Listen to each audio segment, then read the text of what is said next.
my answer is always, should I buy content? My answer is personally yes. Yes. Yes. The reasons for that are as follows. So, if you're a business owner, you're probably wearing multiple hats already. There's no need to add another hat unless you're really good at content. If it's one of your strong points, then absolutely don't do something else and focus on what you do well already.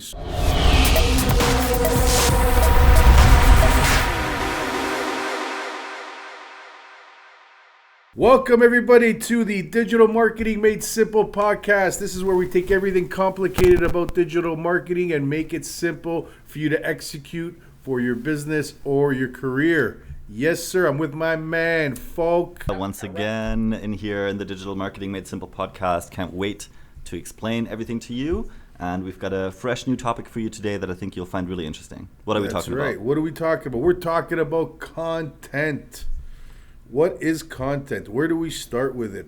Geez, I mean, that content was like the biggest topic in marketing, I think, like around 2017, 18.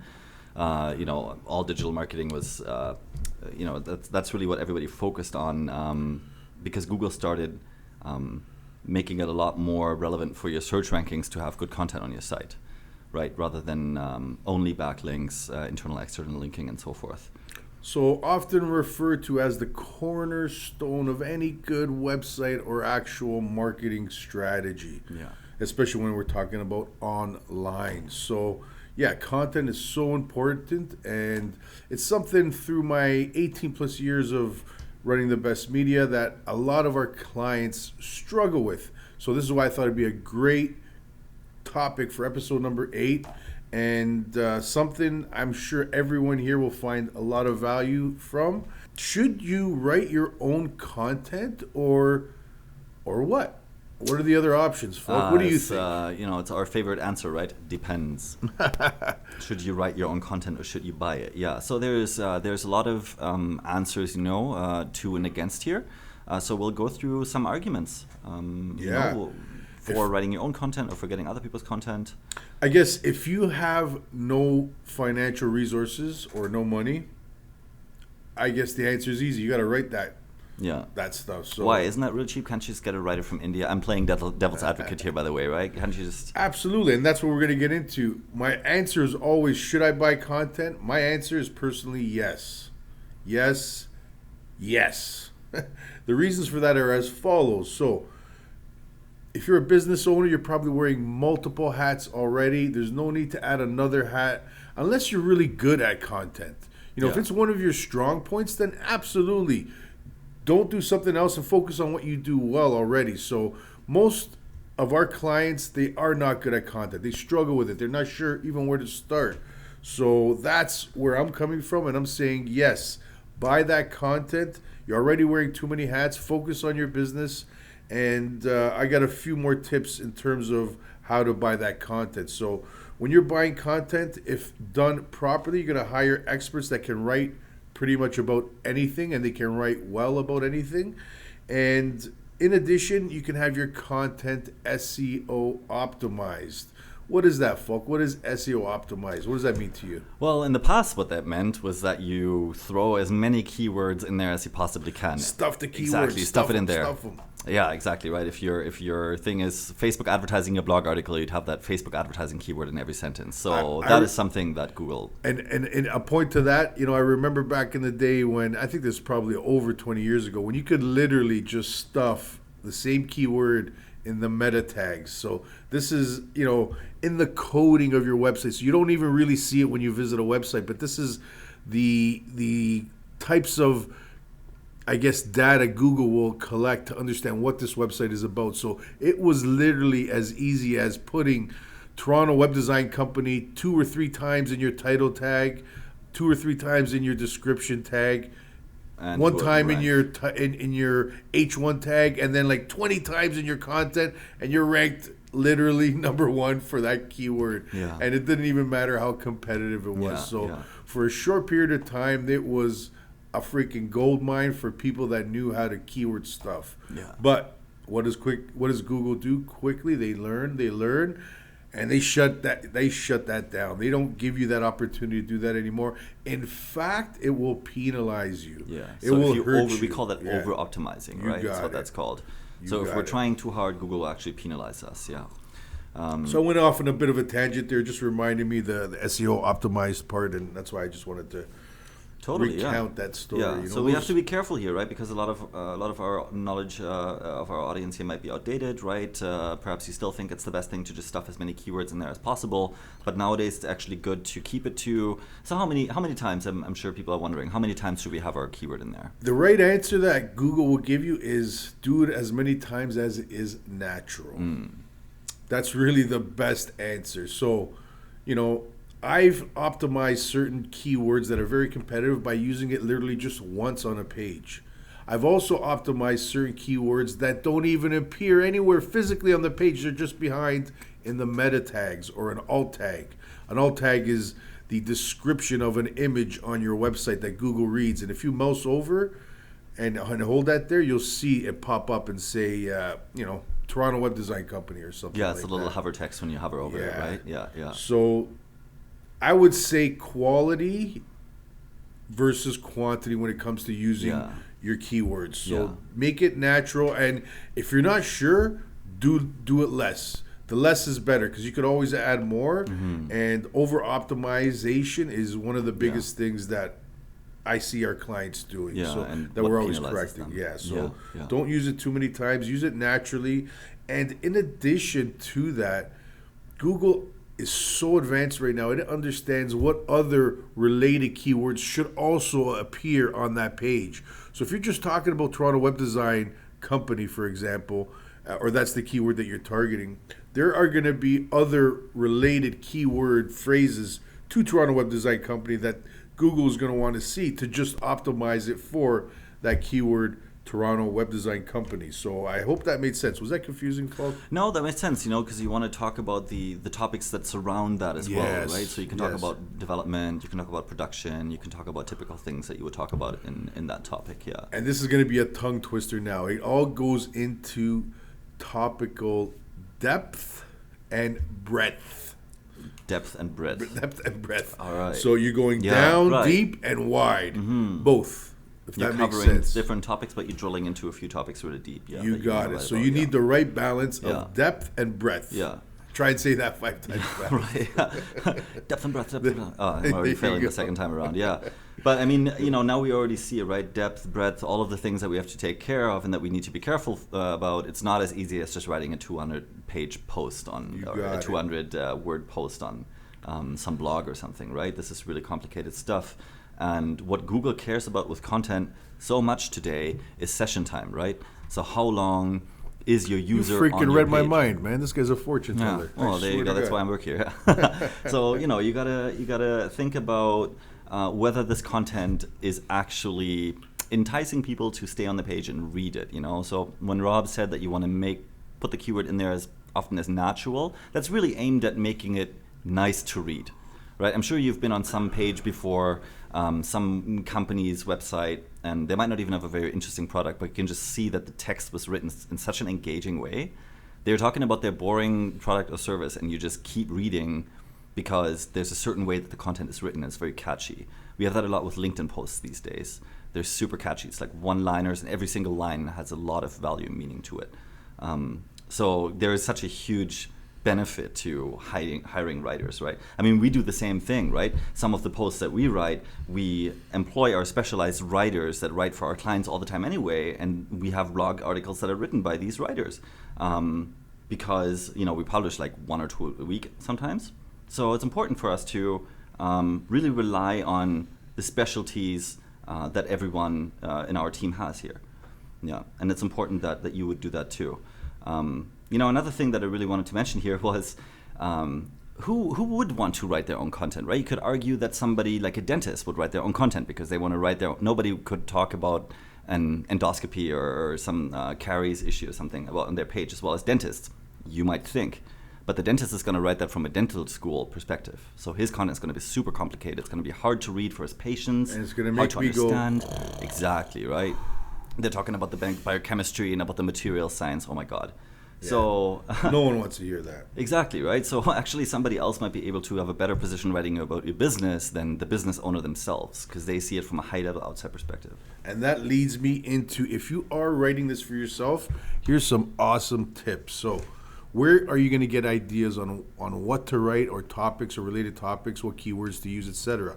I'm going to keep it short, sweet, and simple, because this is the Digital Marketing Made Simple podcast. So to get your keyword ideas and related keywords, guess what tool we're going to use? You may have heard of it before. Google. You got it.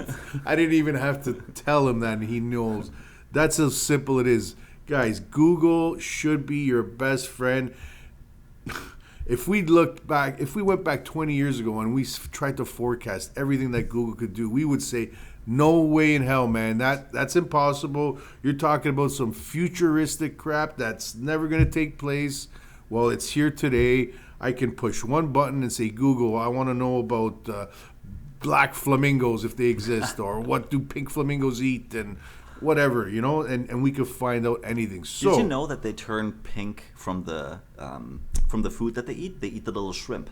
Oh, no they way. Eat, they turn pink because the shrimp in these lakes that they eat has this extremely pink color, and that's why they turn pink. Little excursion on flamingos. So what if they were to eat bass? I know, yeah, or bats. How about they ate bats? Then we would have black flamingos. They would have to catch the bats. Yeah. So yeah, there you go, pink flamingos. So where do you get your keyword ideas from? Simple, Google. You may have heard of it before. Check it out. What are your competitors writing about? What are your competitors writing about? If they're writing about something and it's on the first or the second page of Google, chances are they're talking about some good stuff. And if you want to simplify it even more, do a Google keyword search. And I'm going to refer back to the same example, Toronto Web Design Company. So let's say you were writing about an article about your Toronto Web Design Company. Type that into Google, and a few things are going to take place. A, it's going to suggest in the drop down of the keyword search box other keywords that are related and relevant. B, you're going to actually read the content. The first 10 listings on the page is what Google lists as the best content for that keyword, so you can learn from those sites. And then 3, you go to the bottom of the search page. Google lists the 10 most, about 10, 15 related links and searches. So just by typing in one keyword search into Google, you got a lot of great content ideas, keyword ideas, etc. Yeah, it's fantastic for brainstorming. It'll just give you so many ideas right away that you can jot down. And then another free tool is the Google Keyword Tool. This is what Google Ads provides. It's a keyword tool to basically search out other related keywords. And may I also suggest Neil Patel's Uber Suggest keyword research tool. That's more for long tail keywords. What's a long tail keyword? That's basically a keyword that has 3 or 4 or 5 keywords in the phrase. For example, Toronto Web Design Company Expert. Specializing in e-commerce. Or there you go. Right? Yeah. There you go. That's one hell of a long-tailed keyword. So, should you buy content? The answer is yes. Follow our instructions we just talked about, and you're off to the races. Yeah. I'm struggling to find an example for when somebody should write their own content, because it's because I want to give at least 1 or 2 examples, right? I guess if it's a small page with not a lot of content, if you only have a couple of 100 words or something on your page, if it's a really small page, but really once you're talking about anything beyond like a solo entrepreneur page. It really depends. If you're a subject matter expert on something that if you're a writer really anyway, unique, and you don't know how to write, it's still going to be challenging for you to communicate properly your ideas on paper. So what I would suggest is even just point form your content and give it to a professional writer, and they'll clean it up for you. And that is such a good point, right? Because really, when you're having a writer write the content, you're really having 2 people write the content now, because you're going to be writing that together with your writer. It's going to go back and forth in revisions and so forth. So now you effectively have 4 eyes on it instead of just your own 2 if you write them. So really, just hiring a writer for it is just an extra crutch. Nothing against 4 eyes, though. Exactly. Yeah. Always better. Right. So if we're suggesting you to buy content, guess what our next question is going to be? Where would you do that? Where do we buy content? Fiverr and Upwork, right? Those are great options, actually. So I'm going to take it right from the top. If money is not an expense and not an issue with your business or current situation, I would hire an agency to write some kick-ass content, but be prepared to pay fairly for that, which means, content written by big agencies can be expensive, but it's often worth it. And you often see that, all the biggest brands in the world will pay the best agencies and writers to create even the shortest messages and content for them. So yeah, hire an agency. And if I could recommend one, we work with one here in Toronto. It's called Verb Factory. Reach out to Richard, tell him Rob and Falk from the Best Media sent you. He'll take care of you. Does amazing work. Yeah. And it's a great example of an agency that you could use to write content. So they live and breathe content, and they have a lot of awesome strategy as well. So that would be, if you don't have any issues with expenses or spending money on content, hire an awesome agency like Verb Factory. And the result you're going to get here is going to be 100% to your satisfaction. This is the peak of the mountain, right? Yeah. You're going to get the content, and this is going to be better than you even imagined. You got it. Usually, Next, so what's the next best option? Next level down, I would say, is hiring freelancers, right? So you're either going to hire the pros or you're going to hire freelancers. Freelancers can be hired so many different ways. You put a post on Kijiji. I don't recommend that, but that's just an example. You go to Fiverr, great resource for all kinds of freelancers. iWriter.com is a website that I personally have issued thousands and thousands of articles to be written on. And I'll be honest with you, it is a lower quality of content. And there is a certain need sometimes for lower quality content when you need to do high volume. And this is more for search engine optimization, etc. So these are content pieces that are not really intended to be read by an actual user, but more to build a presence for a specific domain, and to strategically create links back to that. So that's when I would, use freelancers as that case. And sometimes you will still find good freelancers, but I'll use my rule of thumb: for every one good freelancer you find, you're probably going to have to speak to 10. So be prepared for that. So that's where the work comes in. And you're usually spending money with 10 before you find a good one, right? Yes. Because you're having them write an article, and there is just incredible quality differences here, right? I remember when I first saw articles that were written by really good writers, my eyes popped out, because I only had ever seen content written by mediocre writers before, and they would just write blah, blah, blah. It was just snooze button type, completely boring content stuffed with keywords, and just no original thought. It was all just empty fill words, so to speak. And then I saw content written by a really good writer, and I'm like, wow, you can see that this person really did research. Like, they put down multi-steps processes that we didn't give him or anything. We just gave him the title of the blog post, really. And they really did research, and they put together something amazing with graphs and screenshots. It's really incredible how the quality of content does not just come down to grammar at all. Like, you can have a piece of content that is written in decent English with no grammar mistakes, but it can still be a complete snooze fest. A really good content writer is about the critical thinking, I find, about the research, and about really making it interesting. And those are hard to find. The last place for you to get awesome content that is not going to break your bank is thebestmedia.com. So this is where we combine the best of both worlds. So we make it very affordable for you to get awesome content that is SEO optimized, very good quality, and a very good price, very competitively priced. And we've basically built a list of vetted freelancers and contractors that write for us every day all around the world. And this is built over 18 years. So, due to that fact, we're able to deliver awesome quality content at very competitive pricing that is SEO optimized and is often a great choice for all of our clients. So that's going to give you all the options that you need. And thebestmedia.com. Check it out. Contact us anytime. We'll help you with your content needs. Moving on. So we talked about, should you buy content? Hell yeah. Where to buy it? I'm sure you got some good information there, right? Now, how much? How much content do we need? Do we I need literally just came 500? over.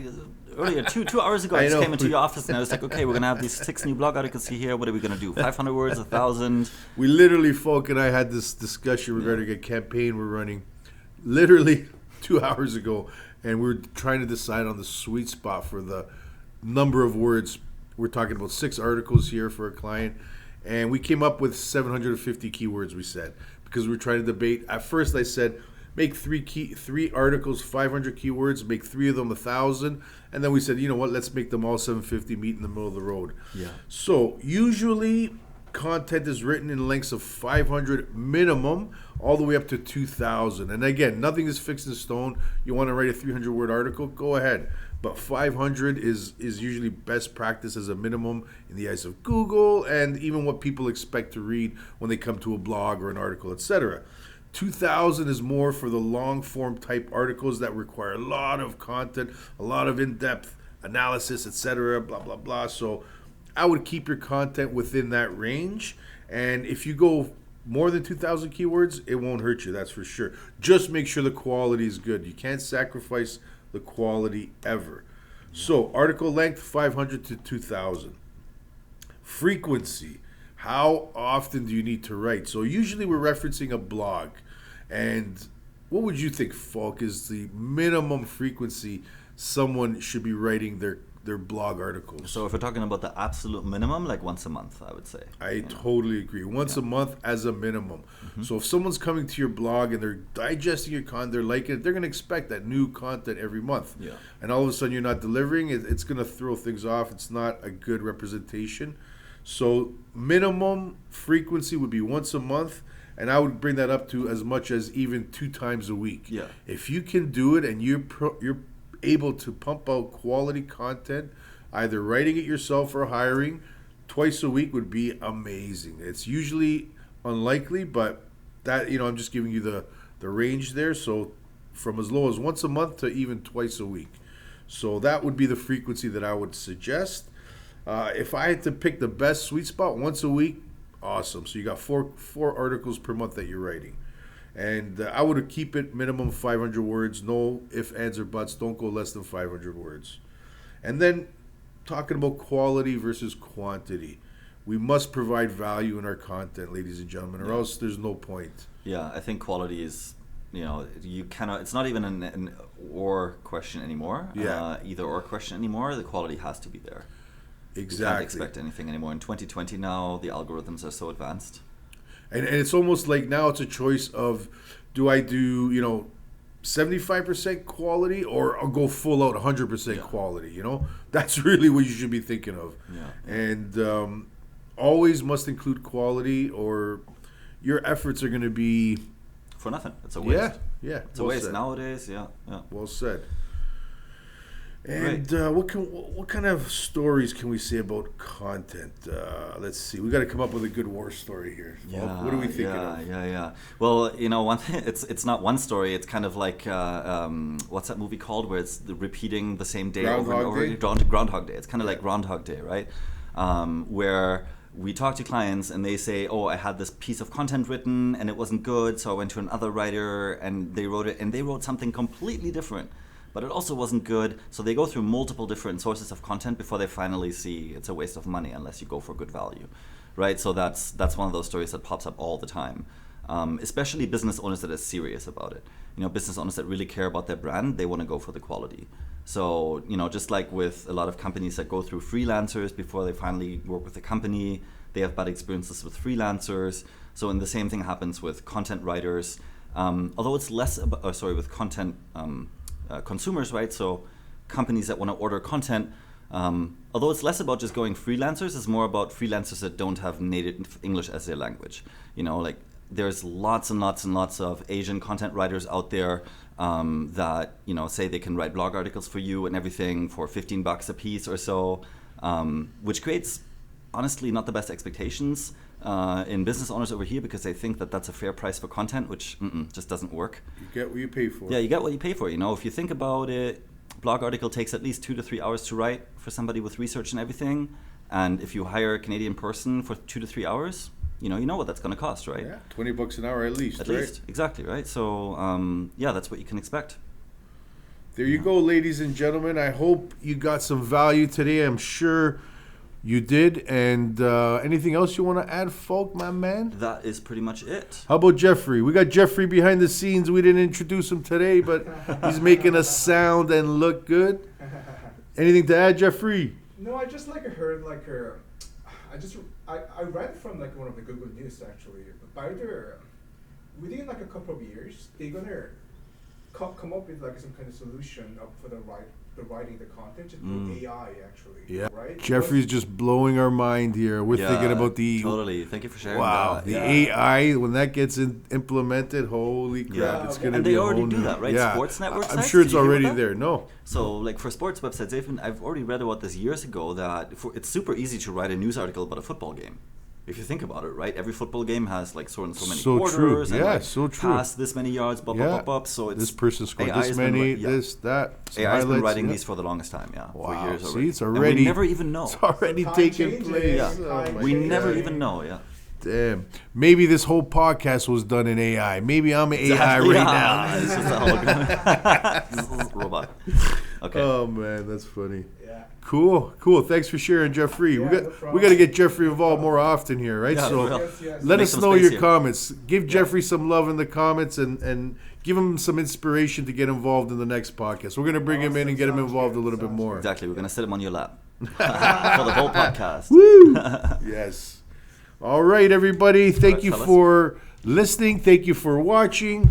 This has been the Digital Marketing Made Simple podcast, episode number 8, where we bring everything digital marketing to you, simplified so you can execute for your business or career. That's it.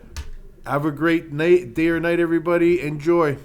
Have a good one, guys. Share, Bye-bye. subscribe, like, and all of that. You got Cheers. it. Peace.